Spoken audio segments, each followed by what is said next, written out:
no matter who you are, where you are, what your choices have been, and what karmic timelines and contracts you have journeyed, the light is calling for the reunification of all aspects of life in this realm now.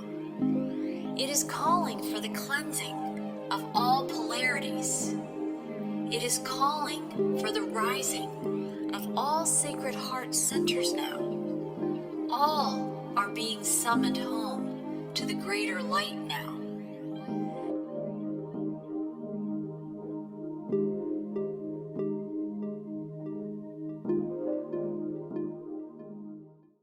Hi, and welcome to Whole Soul Masteries, Sounds of Circles, Heart Sharing in the Round.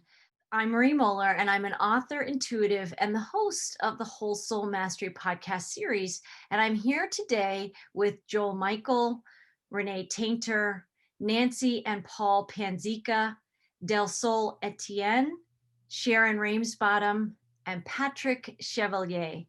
And we are here to share very organically from our hearts. It is April 2021 and the energies are pulsing, and we're here to really talk about the things that are on our hearts, how we're experiencing these times, the themes and patterns and energetic threads that we feel we're experiencing.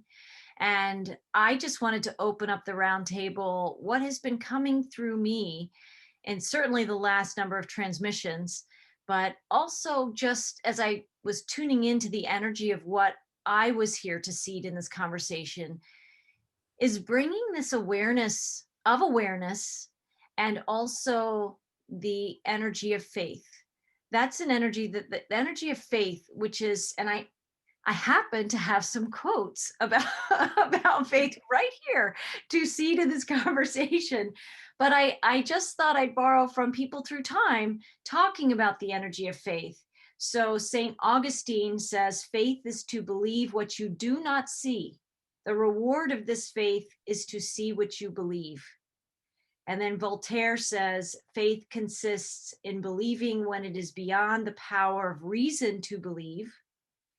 And then Thomas Aquinas, I'm not quite sure how you say that last name, to one who has faith, no explanation is necessary. To one without faith, no explanation is possible. That was really powerful. And I have many more, but I have one more here from Corey Tenbloom, who says, faith sees the invisible, believes the unbelievable, and receives the impossible. And I've had many messages that I've received from the guides over the years, and they continue to talk about this energy of faith. And I think we're really called into seeing and believing and living from this place of inner perception, right? Of our avatar energy, right? Of the essence that we really are, that's timeless and that sees beyond the limitations of this world. And for people that are only seeing what they're being given, as an example, through the media, or the narratives that we've been given that are very limited. I think the people who are feeling more limitless, more able to experience the blessings of faith, are people who can see through their higher sensory perceptions, who are seeing through their heart center, who are seeing in a more expansive way. And I think that's something that's coming up for all of us, because we could say that this is a very stressful time. It doesn't matter where people's lenses of perception are. If you're looking only through 3D lenses of perception, it's pretty overwhelming out there and sometimes in here. And I wanted to bring that into our conversation about, to just seed the energy of faith. How are you experiencing that? And how that's showing up in your life, and where this leads us. And also, Paul and Nancy, I know I always love when you have the astrological perceptions, and the perspectives of these times. So whoever wants to talk, this is just where we'll start, and we'll see. I know Spirit's going to guide the whole conversation as it's meant to be. But yeah, who would like to talk a little bit about faith and how we turn our attention inside? How are you experiencing that? How are we experiencing faith in these times? Yeah. I'll go. Oh, go ahead. Go ahead, Paul. I'd like to quote somebody else regarding faith. And I don't know if I should give it to that person who said it. We had an interesting conversation earlier about this, Marie. But you said it, actually, in your last transmission. And it's funny because I wrote it down, and it's about faith. So you said that, and I apologize for reading this. I just don't want to get the meaning wrong. But you said, you brought Noah into this discussion. And you said that Noah found faith in very much the same way as we are sharing it with you today, is what you said. And you were talking about Noah. Yes. You were talking about faith. Right. So, you know, this is, I mean, you asked me, so I'm going to just go with this. All right. So the channeling that you do, I think, is analogous to vision. And I can't really make any comments on it because I don't frequency, right? I don't channel, but I do have vision, and I do interpret vision. Right? And one of the things about vision, which is really interesting, or spiritual communication, is that every little detail is important. Every detail is important. And then Carl Jung, the great clinical psychiatrist and psychologist, would say that every single detail in that dream is important. There, even though it seems to be minor, it's actually extremely important. So we have these visionary dreams, and we get the gist of what's going on. But then there's these little bitty details in there that don't seem that important. And the way that I look at it is that what comes to us is obvious is in a lower frequency, and then what is in the tiny little bitty details is a higher and higher and higher level of consciousness that we can barely perceive. So I have to read something else because you said it. And it got me really, really excited about this time, because you were giving a talk about this time that we're living in, around the spring, the Easter season. So apologies for me reading this, but I want to read this. And so you said the spiritual avatar, the whole soul avatar. Notice my voice is not nearly as beautiful as yours or uplifting. You know, I'm butchering this, right? When you read it, I'm like, my heart's just, you know, elated. But I'm sorry about this. But anyway,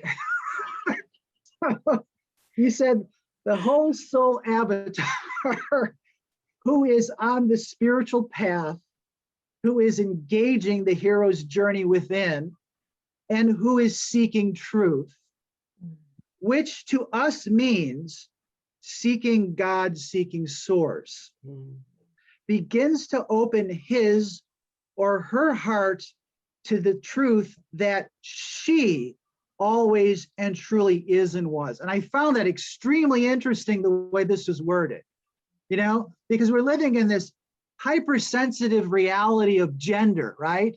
And so we have to be very careful to make sure we talk about male and female together as equals. But here you have a transmission from the guides, and in the end of the transmission, it says very clearly, begins to open his or her heart to the truth that she always and truly is and was. This is no mistake, right? This is exactly how it was given to you. So why is it only mentioning she, right? And this got me extremely excited. It's like, wow, you know, why just she? So I think this is in reference to the whole soul avatar, right? We're the whole soul avatar. And the whole soul avatar is the soul. And the soul is she. She is the soul. So it's, you know, I'm a she, Nancy's a she, but Nancy's a he, and I'm also, you know, I mean, reality is, on a psychological perspective, we're both masculine and feminine polarities. And according to the Kabbalistic teachings, you know, the manifestation, that focal point from that manifestation, what's called Keter, is two manifestations, one masculine, one divine feminine, and divine masculine. So obviously from that focal point, we're both, right? So that in itself is a mystery. So it brings up this idea of this she, this divine she, and where this comes from. And this is where the astrology gets really interesting.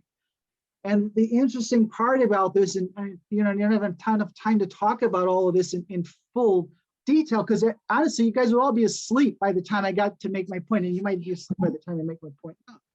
But the point is that at the time that you were saying this, at the time that we were talking about, which was the beginning of the spring on March 20th, there was this amazing connection between the divine masculine and the divine feminine.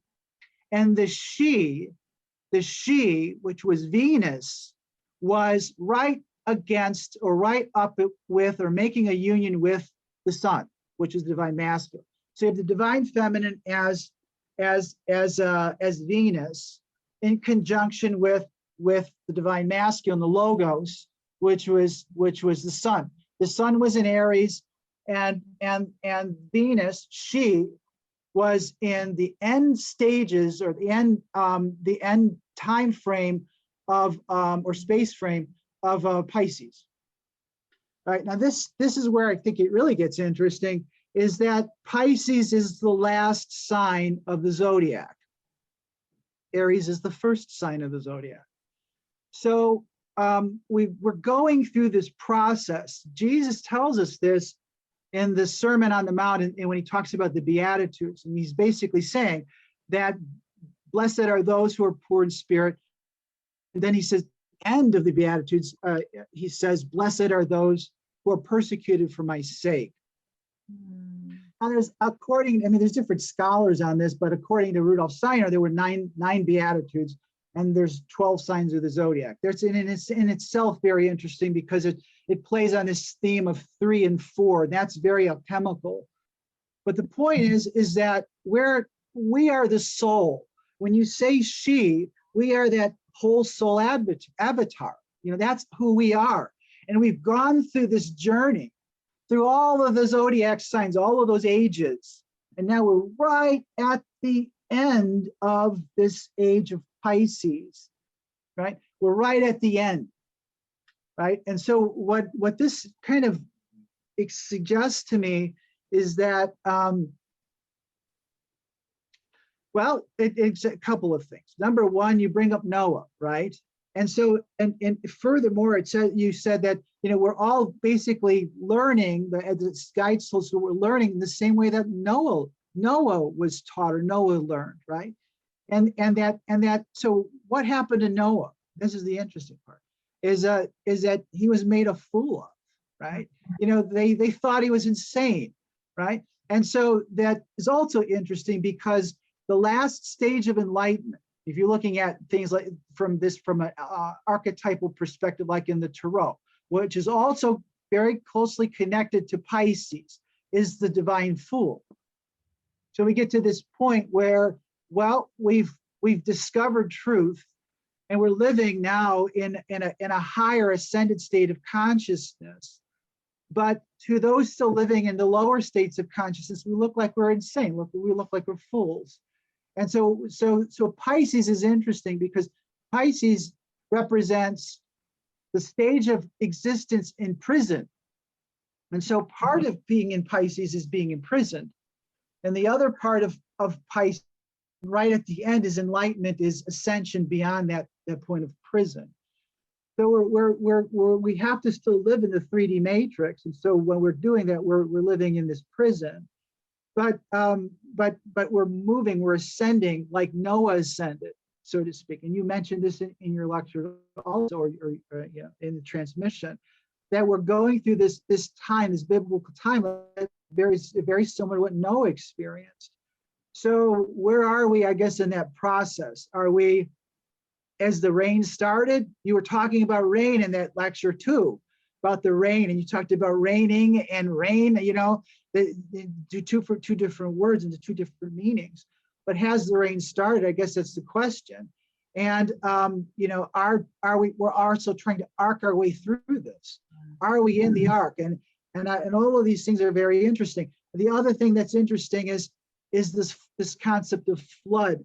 And Pisces is associated with water. It's a water sign, and it's associated with this great flood. And you can also look at it from a sacramental perspective. The sacraments are also a roadmap or a pathway towards ascension.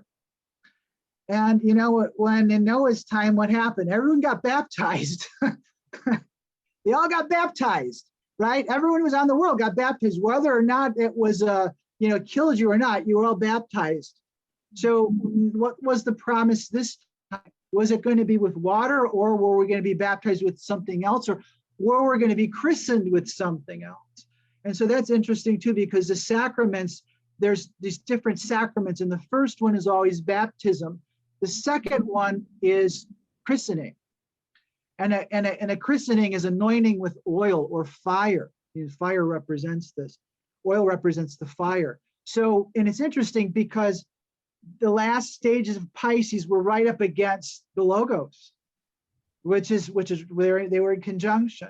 So will we be christened through the solar energies? And it's kind of like what your lecturer was also talking about, the lights. And will this be, I don't know, will it be in a physical manifestation? Will it be in a higher plane of manifestation? I know people who've had visions of christenings, of anointing, and they're anointed with fire. And there's a fire that burns the soul's impurities.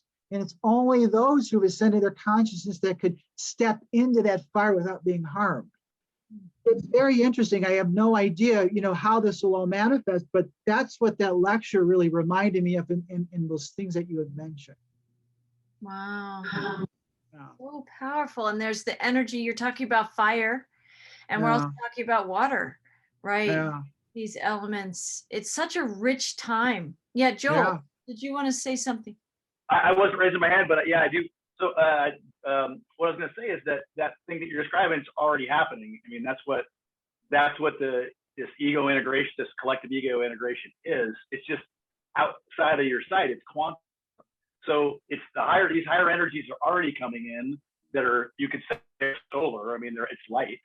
You know, it's light energy that's raising, and it's happening to everybody. That's why everybody's like inside, because it's peeling off those old layers of light codes that can't survive anymore. It's already the thing that you're describing.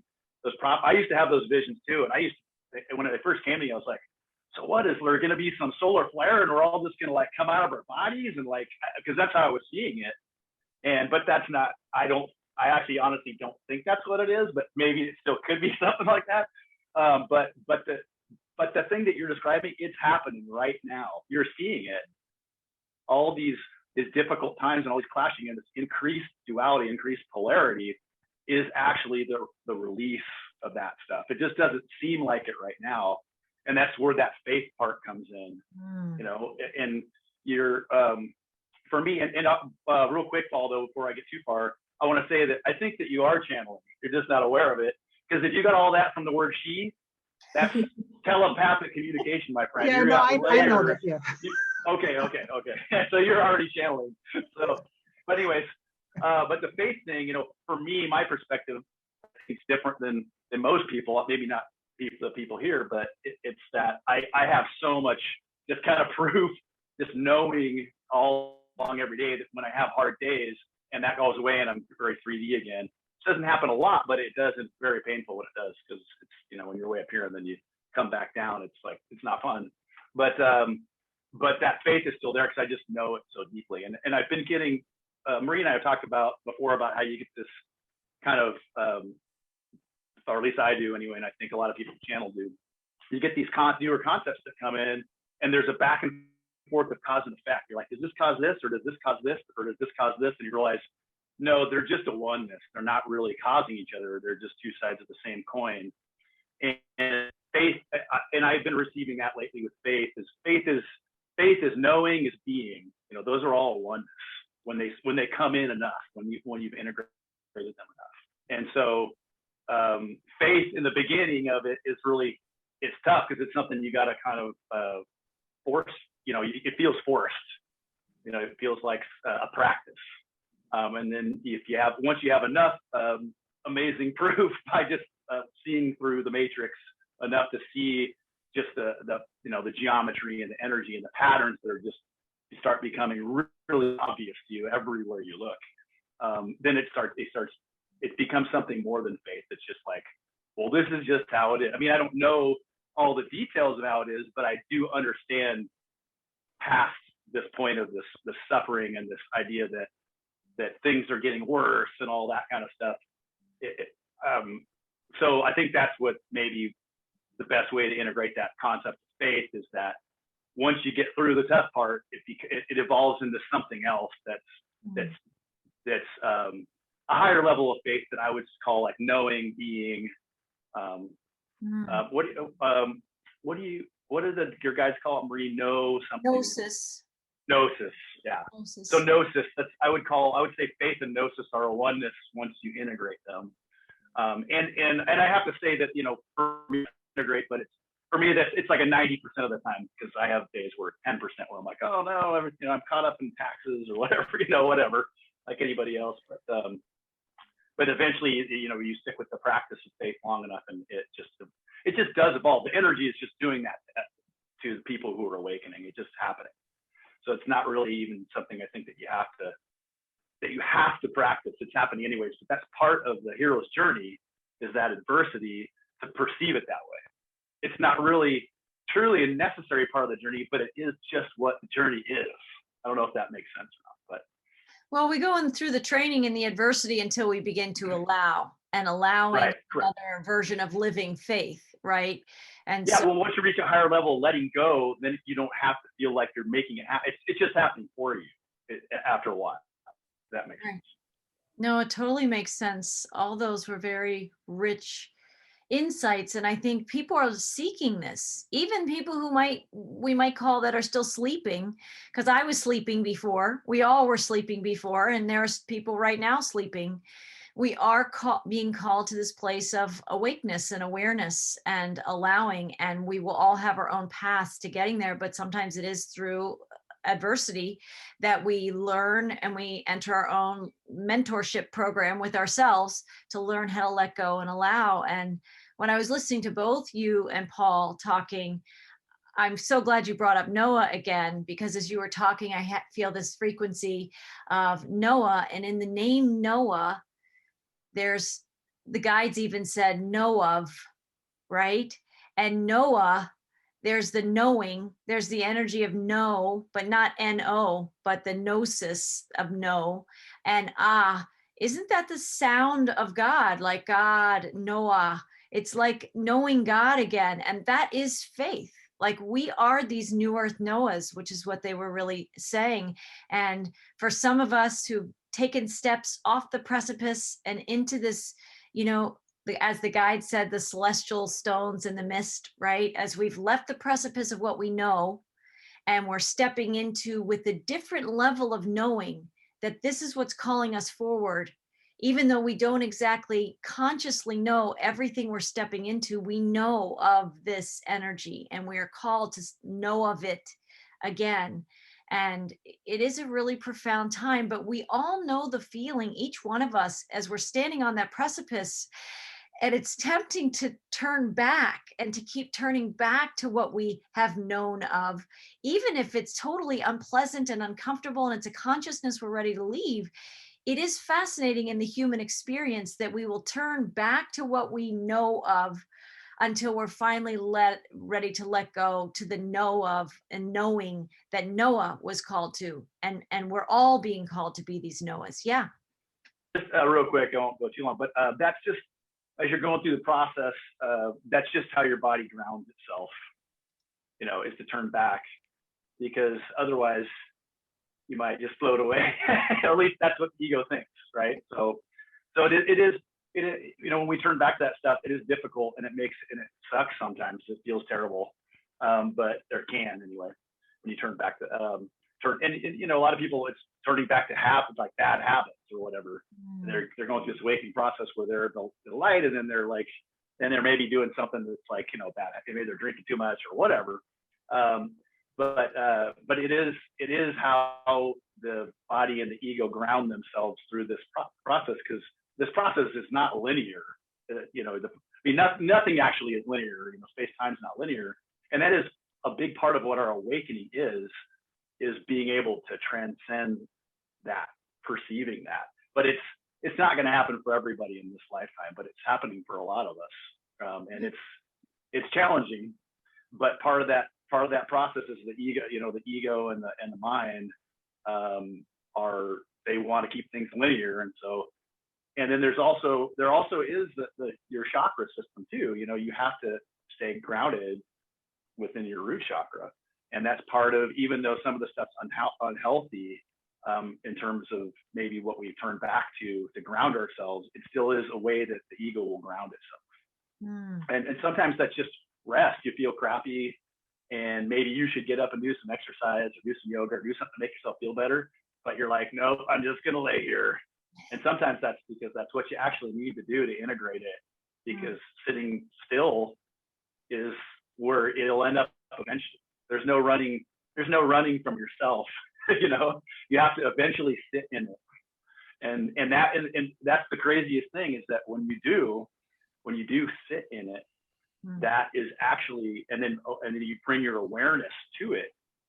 That's your body's coherence. That's your body is then reorganizing itself from the inside out, energetically and physically too. Beautiful. Paul, did you want to say something? Yeah. I did. So from a more practical perspective regarding faith, and that connects to something else, because faith is a vehicle that you have to invest in. Faith, you can't survive on faith, and you can't survive on belief. Belief is weaker than faith. Faith is a vehicle that leads you to knowledge, to truth, to knowing. So in a practical example, I wanted to mention, number one, Jesus.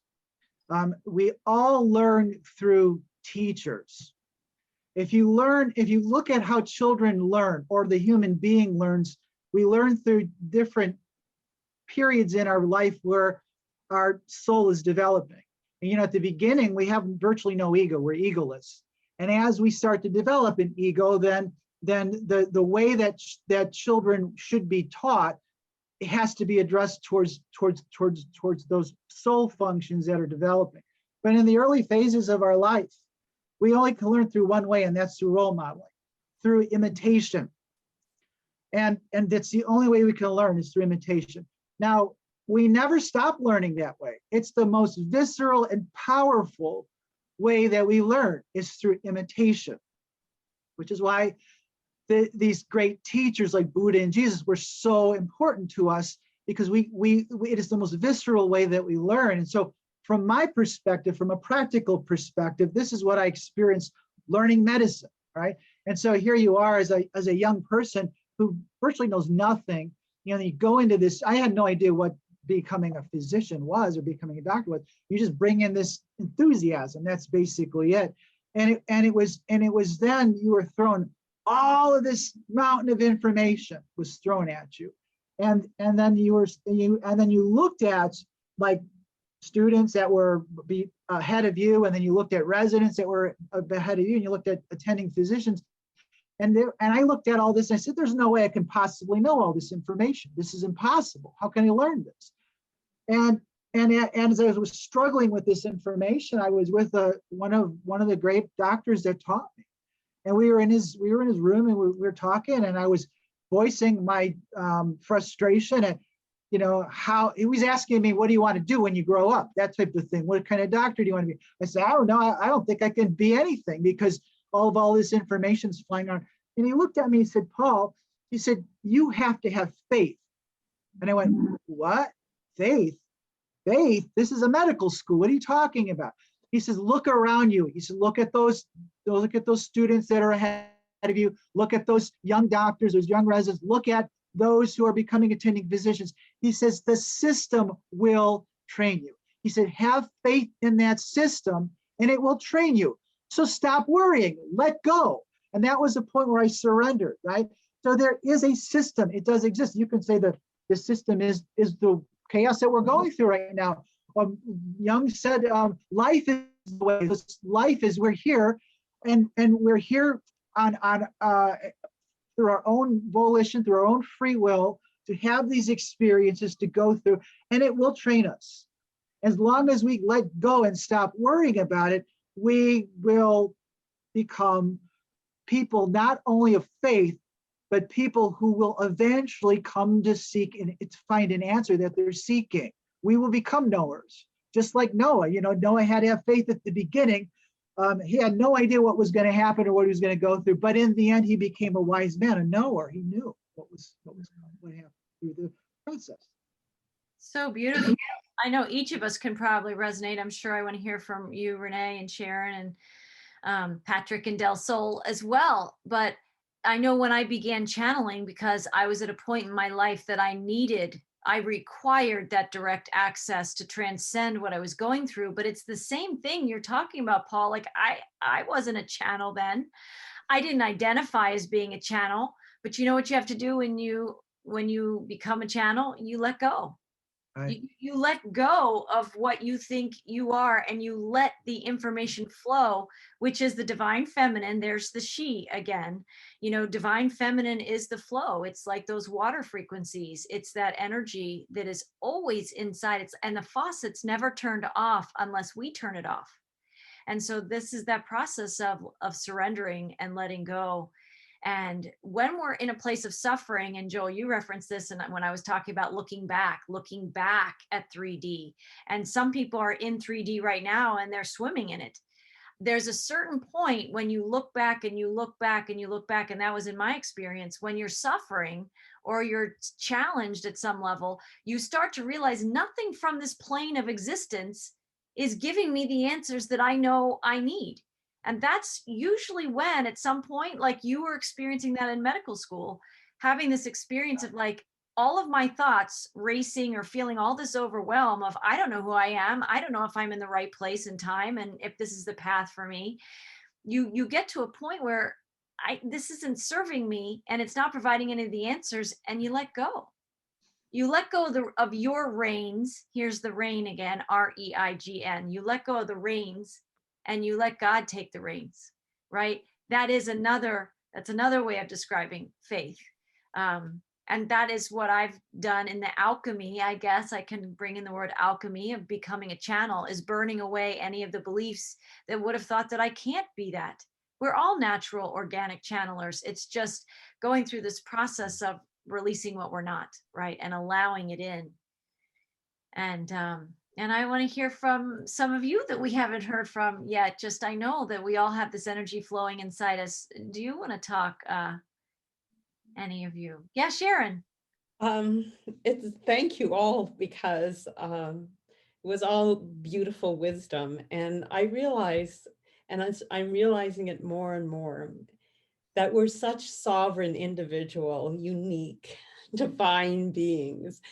And we all bring in what we need for our journey as well. So it's all these perspectives are so enlightening, because they're just expanding us all, right?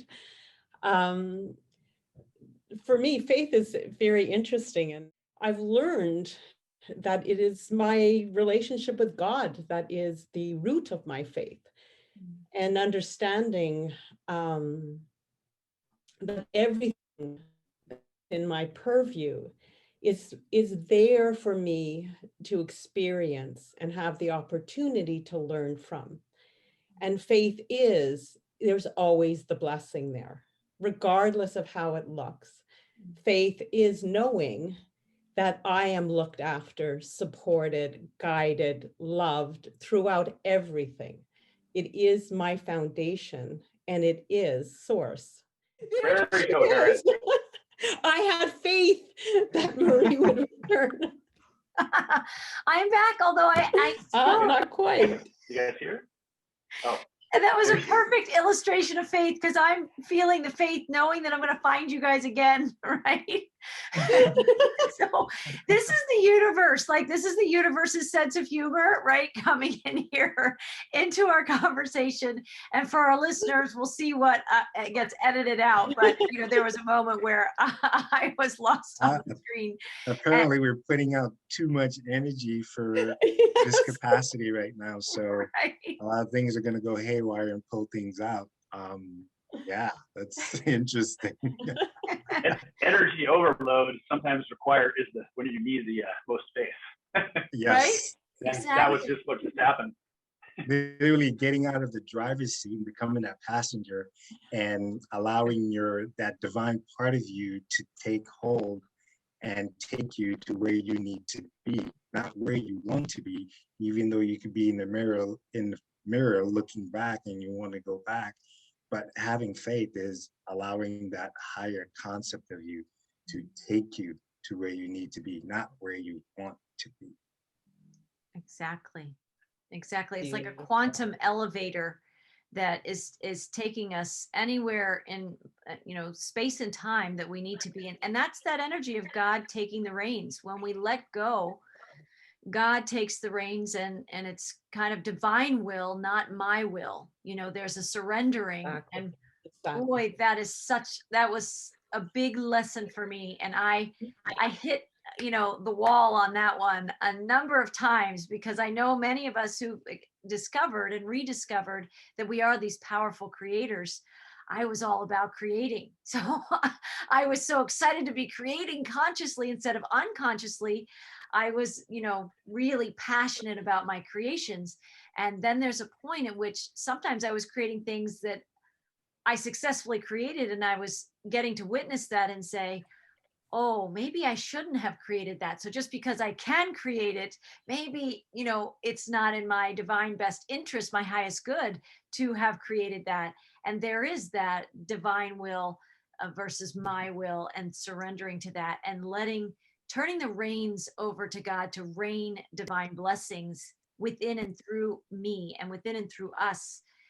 And again, calls up the foundation of faith. I like how you described that, Sharon, that faith is a foundation, because when we function and when we live from that place as faith as a foundation, and that relationship with source as our foundation, we are intrinsically, just organically allowing the divine, allowing source to have the reins and move through us and create through us. And it's always best, like what you're saying, Solar.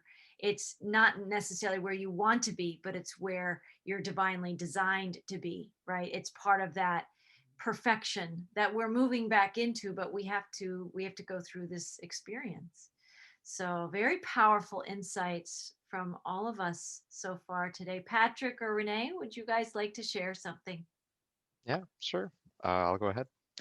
Well, you guys just explained really well what faith is for each of you, and I feel like kind of represents different aspects of what it is for me. So in a certain way, it's really amazing. It kind of encompasses the whole thing, and it's very meaningful for me.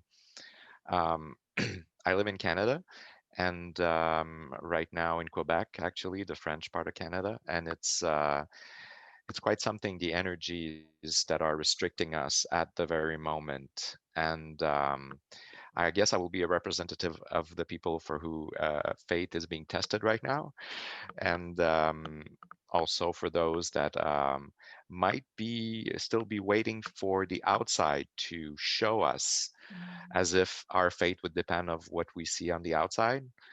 And right now, the curfew has been pulled back to 8 a.m., so it's a bit earlier. And they were actually talking about putting masks outside for everyone. So it's just very testing, feel very that energy. And so what has been coming up in the last few days is self-care for me. It's all of a sudden I've been hearing this voice in the last 48 hours saying, I'm here with you, I love you. And yeah, that's very, very, very interesting. It feels really, really amazing and calming. So hearing the discussion we're having today, I guess for me, walking back towards faith as you guys described it, I think will start with me um, being here for myself more, and accepting more what is coming up, the emotions, the thoughts, and embracing them, and just going through them, and I guess shedding them in a way. So I guess that's what I have to say today. Yeah, thank you. It's just amazing to bask in you guys' energy every time I'm here. So it's always a good moment for me to share this time with you all. Thank you, Patrick. And I'm glad we need these voices of all the different aspects of the experience right now, because we all have moments of the highs and we all have moments of the lower lows, and we all have the experience and the opportunity to move quantumly and multidimensionally inside ourselves, witnessing when we feel lower or triggered Mhm. or wanting to turn back, into some of the lower dimensional, the third dimensional patterning that we've used before because it's more familiar, when we can't quite reach the higher octaves of the lenses of perception that we know also to be true. We're like on a piano, we're our own keyboard and we go to the different octaves as we're moving in these times. And I think everybody in our audience listening to this, we're all going through it. We're all Mhm. going through it and giving ourselves permission. Part of the permission is allowing ourselves to have the experience we're having. And Sharon, you're a great messenger of that. Of you, every time you come on and you join our roundtables and you share your wisdom, you're so beautiful in how you express the faith you have that it is not only okay to be experiencing, it's it's the path. Like we come into form to be experiencers, right? To be experiencers, knowing that we have all the tools inside us for whatever it is that we might be experiencing if we're seeking change in that experience. So, and that's how we become these conscious alchemizers, these alchemists in these times too. Is sometimes I think the greatest warriors among us let ourselves have some of these lower dimensional experiences, these lower frequencies, so that we can be someone who's alchemizing that back into the golden light ourselves. And instead of judging ourselves for that, like you say, Sharon, we can allow ourselves to have that experience, and then we raise the frequencies of this planet because we know we have the tools. So I'm so grateful that you shared that, Sharon, and you, Patrick, because people are going through that. And not to say that I don't have my moments in the day, right? We all are having it.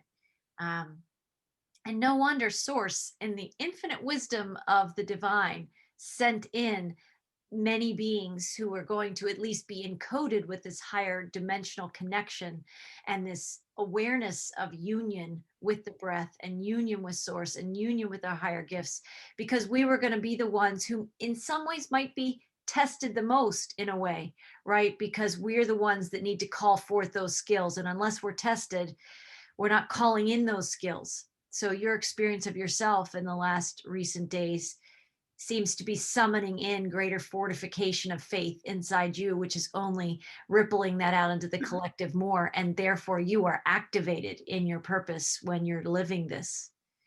Very powerful. Very powerful. Thank you.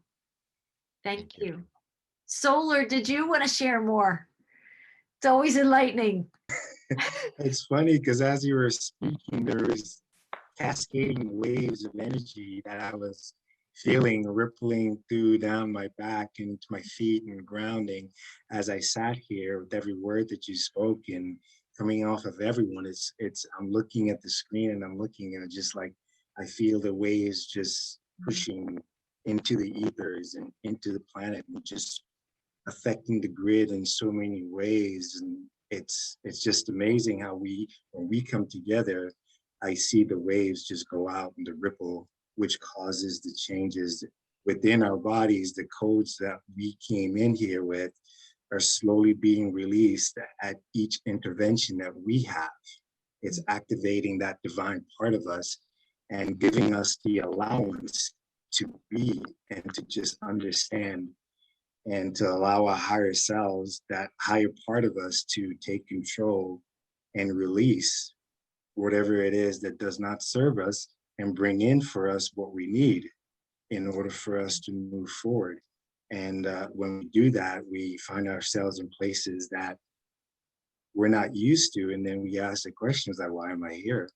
And then 5 minutes later, you'll meet and interact with an individual that'll trigger a memory and serving its purpose, where we are exactly where we need to be at any point in time, carrying the energy of change, of the precipice of change and the winds of change, and the water that's flowing within us is already on the planet, where we are affecting the changes as we go, as we move through wherever we need to be.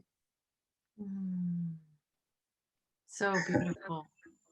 So beautiful. Yes, Renee, thank you, Solar. So just the reflections and the ripples are extraordinary right now. Yes, Renee. Yes, they are.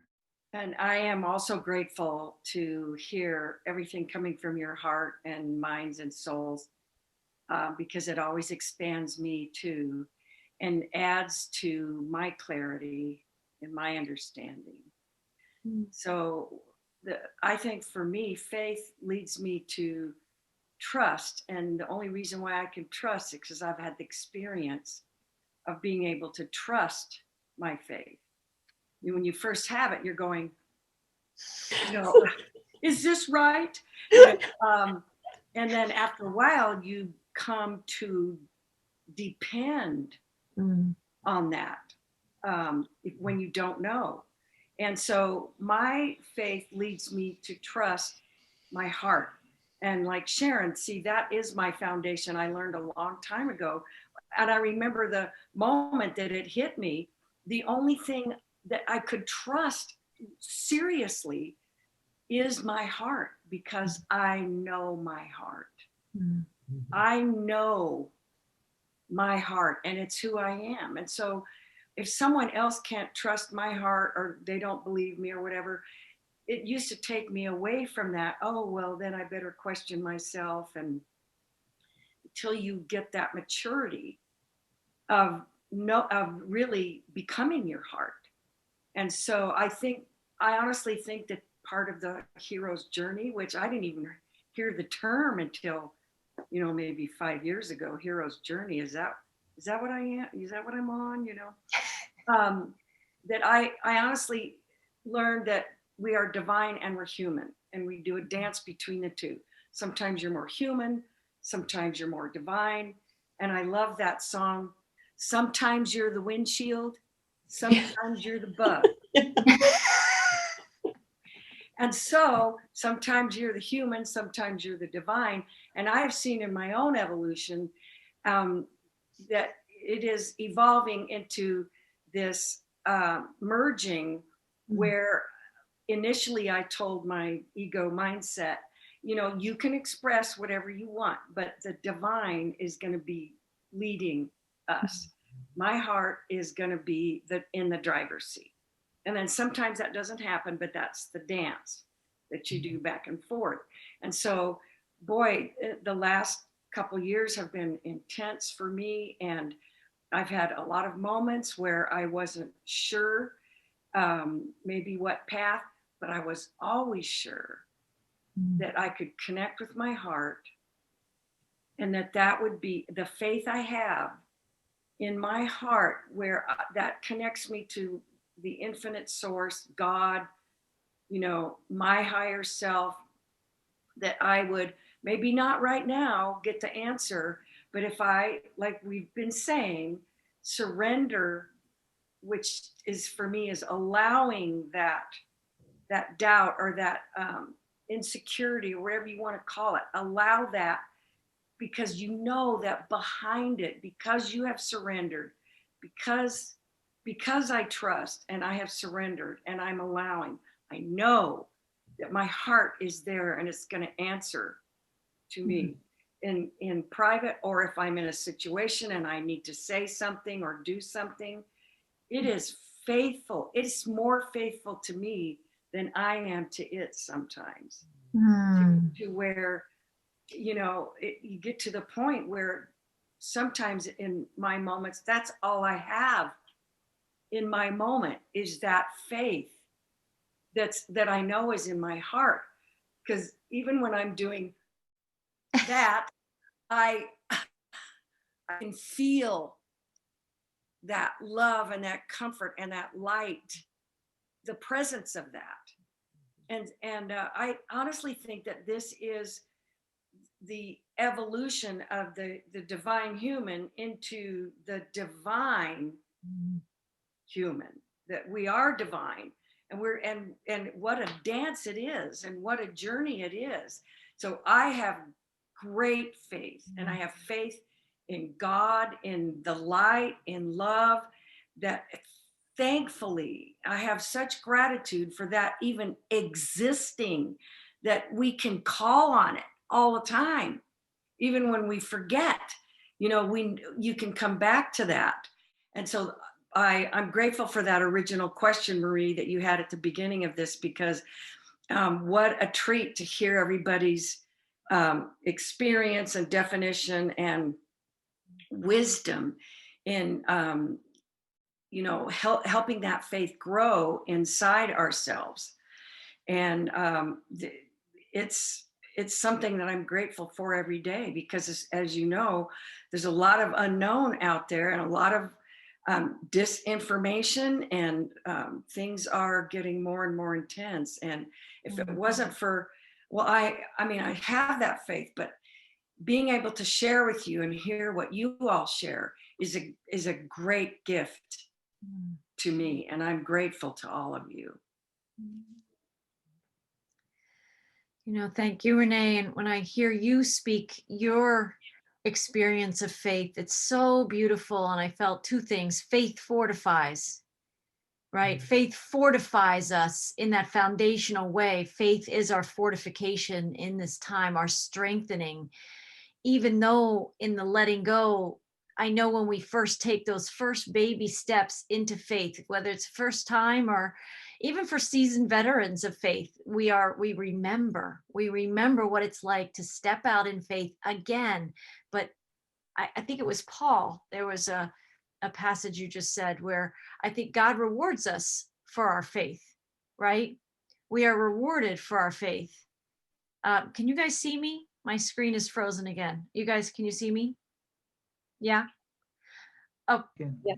okay. You're moving again. Yeah, I'm the one I think who's having some Wi-Fi issues. But I'm also sort of sitting back a little bit and going into a place of calm. But faith as fortification, right? For the foundation for these times, to be the Noahs that we came to be. And the other thing that I really felt when you were talking, Renee, and I know you and I have talked about this together, there's been this metaphor of a hammock. In faith, we are suspended in grace, right? Faith suspends us in grace between the two realms, or between the two earths, or between 2 points of experience that we're having, where we're in the not yet and the no longer, right? We're in this place in between what we used to know and what hasn't even fully come into form yet. But in that cradle of faith, in the hammock of grace that we are given when we tap into faith at this deeper level, right? We are suspended, we are held. That's the place where source is. We feel it the most if we'll let it in, And in that place of faith, you know what happens is the don't know mind comes in, right? The heart space that flows in through the divine feminine, through the she that you talked about, Paul, that you found in that transmission, that I didn't even catch that, but that she energy, right? That divine feminine comes in, supports us, and source is breathing us. And we find that place of trust inside ourselves. And we don't have to know exactly where we're going. We just know that the divine is orchestrating everything we're meant to be in that one breath. In that moment, we're breathing union. And when we breathe union, that's another definition of faith, is union with source is faith, right? When we breathe this union, whatever it is that we're going to need to know, be, do, have, whatever that experience is, it's in the union that we're allowing in when we hammock ourselves into this connection with God, this relationship with God, and we allow this moment of grace to happen. And grace is the connection. Grace is the neutrality. It's the 0 point inside us where we say, your will, not my will. I know that you see a much bigger picture through me than I can presently see. And that's admitting that we're not seeing properly and clearly in a third dimensional realm. That's really allowing ourselves to just tap into that. Yes, please, Renee. So yeah, I wanted to make a comment on that when I'm having an issue or not having clarity, I realize I'm in little picture living. And so my faith takes me to the big picture living, where the truths of divine knowing can then take me out of that 3D ego mindset into the divine mindset, where then I'm fed and comforted. And because like I said, it's a dance and you go back and forth, because the big picture living is what I seek. And I think we're all living in the big picture. And that sometimes you just kind of drop down there for a minute. Right. And it's also left brain, right brain, because the left brain is there's the linear lens and linear sight and limitation, and where the right brain is more the feminine. So the masculine in the left brain and the feminine in the right brain. I mean, all these things are vibrational awarenesses that are leading us into integration. And when we develop this language for it, we don't have to judge ourselves whether we're in the left brain or the right brain or wherever we might be. We allow the experience of it, and we know we can be in little picture, and in a second, in another breath, we can be in big picture, right? It doesn't mean, right, our fear kicks in because we think, oh, I'm trapped in the little picture, right? I'm trapped in my left brain. But because we've lived so many lifetimes, perhaps trapped in our left brains, in a world that reinforced the left brain. But now we're coming into a dimensional consciousness, a higher dimensional consciousness, where we can live all of it. And we can be in those smaller pictures, and then we can be in the bigger picture in just another nanosecond, right? And through the power of conscious choice, and through the power of conscious breathing. Yeah, Sharon, did you want to say? I did. What came up as you were all speaking was the importance, because you had mentioned grace and faith and grace needs receptivity, and that brings in the divine feminine. And it just seemed that we need to understand that we have to receive, that it's okay to have the faith and to surrender to grace, but we then have to be open and receive it and allow it to come into our lives. And that is where sometimes we stop. We're trying to do it ourselves, and we're trying to figure it out. And we don't completely, allow for divine will and divine timing. And we don't trust, as Renee said, we don't trust. And so it's so important to receive the gifts that are being given to us. And it's only in the moment that we can witness it and to be open to receive it. And it just was very clear when you were speaking that the receptivity is so important. You don't got to say, I'm giving you. Open your arms. Right. Open your arms. Right. So. Such a perfect and beautiful point. And of course, it brings in all these things, bring in other things, because receptivity has to do with presence and the power of connecting with our presence and building that relationship with source so we can be present. Mm-hmm. There's all these micro skills in the macro picture. And we can really relish in the journey of how delightful it is to reconnect with those soul skills. Like, they're all a part of us. And for anyone that's listening to this who might be hearing some of this language for the first time, because we have to remember that people who are beginning the hero's journey might be finding this at some point too. And just like you felt, Paul, in medical school, that was a great example of, I'm overwhelmed. Like, will I ever become a master of what all of this is? It's overwhelming. And I would say, people listening to this and starting to hear some of this language, you don't have to memorize anything. If you just are willing to allow it to pass through you, to move inside you as energy, not as a definition or any one thing, you're just experiencing it. And that's what we really invite people into in these podcasts and these roundtables, is just be in the frequencies with us. And that opens the receptivity. It opens up the heart channel into a place of willingness and openness, and to try something new, or just to experience another way of being than perhaps you were accustomed to before. And these open the doors to a greater faith and to building that foundation and that relationship with source. Yeah. So I want to make sure I hear from Nancy. I just wanted to give you time just to share what's in your awareness. It's interesting listening to everybody talk about faith, because although I have it, I always think of how I live it. I would never really think of it in so many words, and everybody here has shared some really beautiful thoughts, but I don't really think of faith, in my mind, I was thinking how I live it.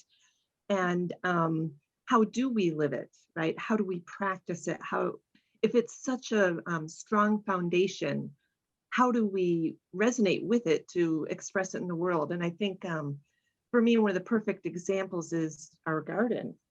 So 20 years, every year we work on a garden. Now, he puts in a lot of labor at the beginning. He works, he turns the soil, he puts in the compost we've been growing, and I do a lot of the planning and purchasing and the organizing. There's so much ego effort, really, right? So much thought put into it. And every year it's a total different thing. Last year, all that intention, we couldn't find the seeds, specific plants that we wanted to find. Everybody was gardening, you couldn't find it, right? So what are we going to plant? What are we going to put in? And then we harvest, we nurture things, and you know, we're always judging ourselves, right? We didn't weed it enough. We didn't pay enough attention to it. And yet every year it's prolific. We eat from this garden. And then I think, so, you know, I was thinking about what Renee was saying, and I tend to think less from my head and more from my heart.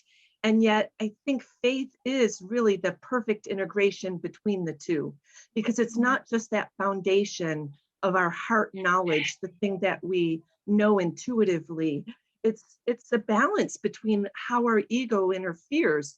How do we not get in the way of ourselves and know that when we do, allowing us to forgive ourselves and know that it's still what it's meant to be, right? So as I look at that garden, and he puts all the work in at the beginning and we don't work it enough, you know, is it pulling out all those things that seeded from last year? Or is it saying, you know, I'm going to make room for you. You don't fit in my plan, right? It's not where I want you to be, but you're growing. And so maybe you're just meant to be there, and to make space to be open for the unexpected and adapt. And I think the head part is forgiving ourselves when we're not perfect, right? Allowing that we have everything within ourselves to be just what we're supposed to be, to learn the lessons we're supposed to learn, and to be out there in the world who we're supposed to be. And so I think that the faith part requires forgiving ourselves a little bit when we get in the way, and understanding that it's all still okay. You said it perfectly. You really said it perfectly. That organic blueprint was always there. And I maybe people who are gardeners on this call, I'm not so much a gardener. I have some issues with bugs that I'm still making peace with in this lifetime. But they talk about volunteers, right? I guess from previous compost, and you do get these beautiful unexpected blessings of like, oh, we're gonna have tomatoes this year, right? Or right, which is the delight of life. That is living in faith. And then allowing the blessings that weren't planned, that were in the greater, bigger picture, as you would say, Renee, the greater, bigger picture, God's plan. Yes, those volunteers that show up as these blessings that you didn't necessarily plant those seeds, but at a level of co-creation, you certainly did, and enjoying the blessing and the blissing of that. And that's also happening in the metaphor of the garden. We're experiencing the garden of our lives, and there are unexpecteds that, as you're saying, when you were living this, that come up and into our experience. And the beauty of the journey, when we learn how to be more receptive and open and allowing and willing and trusting and faith-filled, is we start every day and we don't even have a plan, right? We don't even know what is necessarily in our day.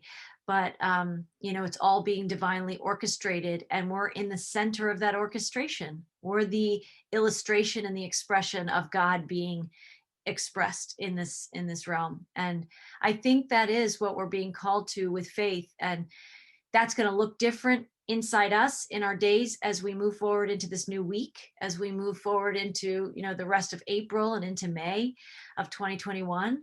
We're allowing ourselves to be these vessels, these conduits of this holy purpose and this living energy.